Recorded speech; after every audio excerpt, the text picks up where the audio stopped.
Hey, welcome to my channel. My name is Tyra Monet, and today I will be sharing with you the best tips on how to start a wellness business in 2024.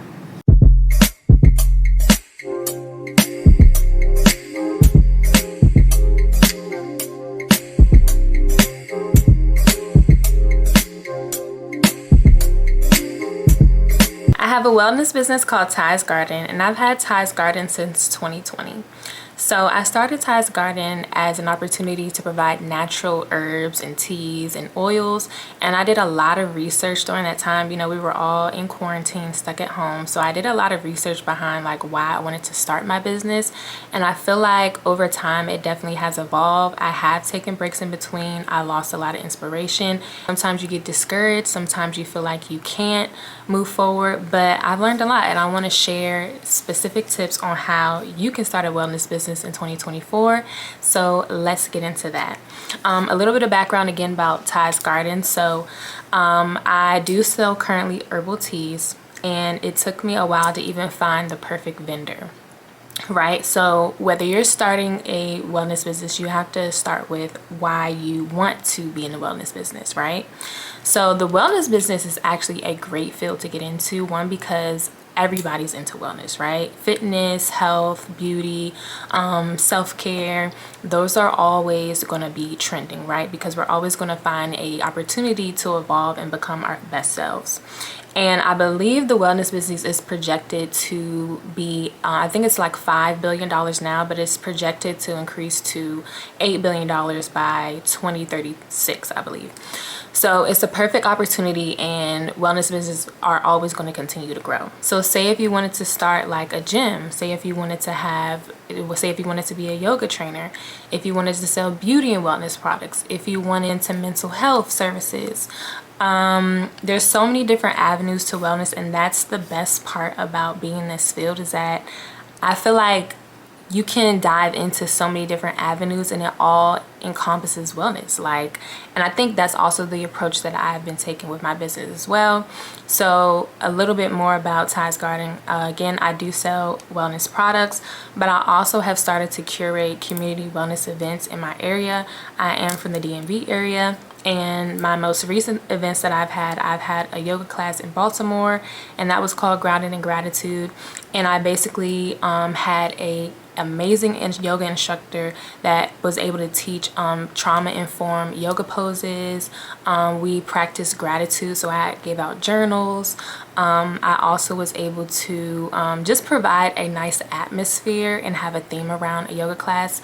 I also was able to put together a self-defense class for Domestic Violence Awareness Month in October.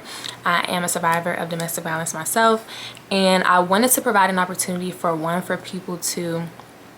specifically, to learn techniques for their safety. You guys know it's crazy out here, and we should always just remain vigilant, right? So we should always make sure that we are safe. And I had an instructor teach different mechanisms to, stay safe. So whether that is self-defense, whether that is, making sure we're standing our ground. So that was awesome too. And then I am actually currently now this week doing a fitness and nutrition live series on Instagram. So I've contacted and connected with fitness and nutrition professionals, and I'm interviewing them, one, so that they can talk about their business in the DMV area and how they are leveraging their community practices, what makes them stand out specifically, and also benefiting for the viewers, like tips that people can take for their wellness and nutrition journeys, right? So whether they want to be plant-based, whether they're trying to change their routine. January is a common time that people end up changing their diets, and also trying to get into like a new fitness routine. So I felt like this was the perfect time to have a live series. So I have a 2 weeks worth of interviews that I'm doing on Instagram Live, and it's going pretty well. And I feel like that is a great resource. So again, Ty's Garden, I'm trying to change my approach from not just selling wellness products, but again, trying to have a community aspect. I also did a lot of community service in December. I partnered with a lot of close friends of mine who also own businesses, and we were able to feed the homeless. We were able to give out toys for children for the holidays, and we were able to put together goodie bags and bags for the homeless too. So I did 3 different community service events in December for my business. So that is an example of what I'm doing within my wellness business is taking a community approach and also just providing that knowledge and resources to my community too. So that's the reason why I definitely have a passion for wellness, and I also work in the wellness field. I work in public health professionally. I do have a 9-to-5, and my wellness business is my side hustle. So public health in general is my thing. I feel like it is my world. I feel like I eat, breathe, sleep, and think wellness and healthcare. It's just me. I just feel like it's one of my purposes, and I'm glad that I'm able to build on that and be literally surrounded by that almost every day. I feel like, you know, if you love something, it naturally flows through your life. So that's the same approach you should have when you're finding your wellness business. First, like, find your passion. Find your passion, figure out what you want to do, what type of services you want to give. Again, if you want to be a mental health provider, if you want to be a yoga instructor, if you want to be a fitness instructor, if you want to sell beauty and wellness products, if you want to own like a physical building, if you want to have a Pilates building or a wellness center, that should be, you have to figure out your purpose first, and then that's how you're going to get the next steps to figure out what you want to do with your business next. The next step is to really get into business planning. Do a wellness business, you need to create a business plan. And a business plan is going to include like your purpose, your vision, what you plan to do, your target audience, the outcomes you would like to have for your business, right? So for example, I created so many different versions of a business plan when I first started, and I actually want to go back and redo mine because my structure of my business has changed since I first started.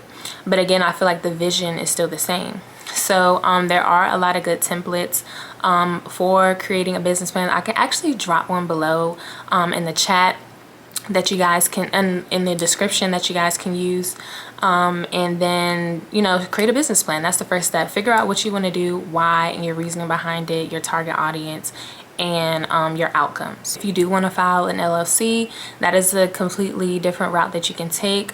I do recommend it. There are a lot of good benefits to having a registered business. So if you have questions about that, please let me know. I have successfully filed 3 filings myself, 1 for myself and 2 for 2 friends that I have done. So maybe I should start filing LLCs and getting people LLCs. But the process honestly is not that difficult to me, but you do have to make sure you're reading correctly and doing things right, because you can mess up, and if you mess up, you're going to lose your money, and we don't want that. You don't want to have to start the process over again. So make sure you either have someone that's knowledgeable about filing for an LLC and getting your EIN number, and just make sure you're doing all the steps correctly so you don't waste your time and waste your money. Next for a wellness business is marketing strategies and just making sure people know about your business. So one thing I also learned about just having a business in general is your brand, and I also learned that a lot more within the past year. You represent your brand, right? So if you want to be, again, I'm going to harp on like being a yoga instructor.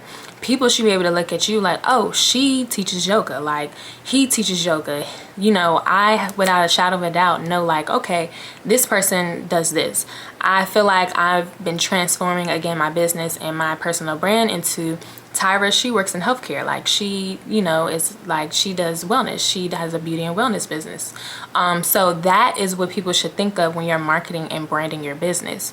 You also want to make sure you have a website. You want to make sure you have the proper, you know, Instagram, social media, even TikTok, so that people can find you and also know, and that you can even market more. I have every platform. My business is on every platform. One, because the more the merrier, and also I want people to be able to find me on all platforms. I want it to be easy for you to look up Ty's Garden and like, okay, Ty's Garden's on TikTok, it's on Instagram, it's on Facebook, it's on YouTube. So you want to make sure you're marketing your business effectively. And I also have learned the value of reaching out to professionals and learn the value of networking, because I'm the type of person, I like to do everything myself. and I'll share that. I'll get it a little bit more into that as well in the video. I like to do everything myself. I feel like I'm a Renaissance woman, which I kind of am, but I feel like I just can do everything myself. But however, that causes me to be overwhelmed because I think I can do all my marketing. I think I know how to build my network without help. But it's so much value in people who can provide those services for you. And I can't do all my content. I can't do all my videos. It saves money. It's great to learn, but your business is going to grow even more once you see the value in partnerships. And say if you even don't have all of the funds right now to pay $500 for a videographer or $1,000 for someone to do your website. However, reach out to a friend who works on something or is learning themselves. It's so much value in learning things together, and that is the power of creating a successful business, because you're building your knowledge based on what somebody can provide to you, and you're sharing knowledge too. So don't ever feel like you have to do this on your own or alone. And if you don't have support for family or friends, find somebody who is supportive of you. Find a network that is in wellness. Find a Facebook group. Find a Instagram page, TikToks, or whatever videos that are going to motivate you to feel like, okay, I can't feel like I can reach out. And then, look up stuff. Look up YouTube videos. Go look up different videos for you to learn new skills. Like, all of that information is out there for you to continue to build your business, for sure. Let's get into finances. So the crazy part about having a business in general, it's expensive. It costs money. You're gonna lose some, you're gonna win some, you're gonna gain some. But I can definitely say, with my approach that I'm taking now in business, you do have to save, you do have to plan and manage your money effectively. You are gonna lose money because you're investing, right? But you're just starting out. However, there are a lot of good loans out there or grants that people are providing people for business. I personally have never taken out a loan for my business. I haven't been awarded a grant before. I have been able to ask a family member who was in support of me doing my first pop-up shop, and they were able to pay for my supplies for my pop-up shop, and that was extremely helpful because I'm still doing pop-up shops to this day. But that's the important part about, again, leveraging your network. So financially, make sure that you are putting your money in the right places. Make sure you're buying what you need and not specifically what you want. Again, if you're just trying to share information, educational information, just use your phone and talk online, create videos. All you need is your phone. You don't need extra supplies. You don't need to get the best camera or the best vlogging material to do these things. Utilize what you have. And I've noticed for some time now, I literally have so much stuff that I can do content with or whatever, and just stuff for my business. I literally have everything I need. There's really no need for me to buy extra stuff, unless it's the only thing I'll say recently I feel like was a good purchase was a board stand, an easel stand for my boards for my events. I did not have that. Granted, another location or a venue may have provided that for me, but I needed one for myself because I was moving around. So just think about different supplies that you might need for your business, and make sure you're planning and using it effectively. I can also get into how I found my vendor for my teas as well, because I actually ended up switching vendors. So I do private label for my teas, and I feel like it works out perfectly. I feel like I don't have the capacity or feasibility to blend tea in my home and package tea and package hundreds of tea bags in my home. I personally do that, but again, there's so many different resources out there, drop shipping, private label, white label, for you to do beauty and wellness products if that is the route you would like to go.